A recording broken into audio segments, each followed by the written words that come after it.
did you develop your style of rap?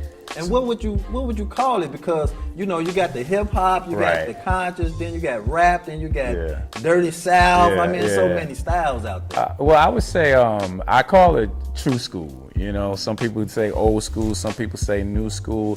I say true school, and what I mean by that is, I think that hip hop is very much as a genre. It's very much a derivative, like most things, of Africa. If you follow it all the way back to the beginnings, in West Africa, they have what is known as griots. And the griots were basically storytellers and rappers in a sense, you know.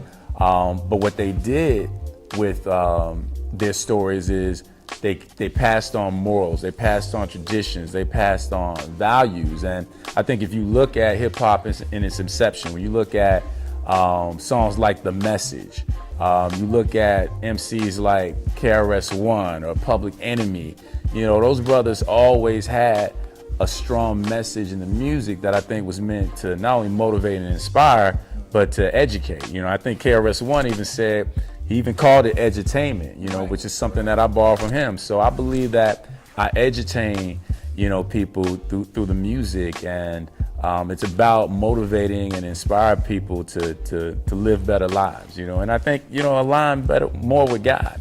When I was coming up, I used to hear all these different MCs, and you know, you have the conscious MCs, you have, you know, the Lukes, the NWAs, Tribe Called Quest, and all of that. And I think there was a much broader spectrum, but even in that spectrum, I always found myself kind of searching for, like, I felt like the perfect hip hop superhero, so to speak. And I never really found what I wanted, because, you know, even with the conscious MCs, I felt like, you know, in many cases they might use a lot of profanity, or, you know, there might be some vulgarity or misogyny that's mixed in what they were doing. And so it dawned on me, you know, a big quote from Mahatma Gandhi, you know, that I really, really believe in as a mantra, you know, even as a kid, and certainly now today, is be the change you want to see in the world. For sure. So rather than just continue to try to search for what I felt was the ultimate MC, I was like, you know, I might as well be it. And, you know, here I am today.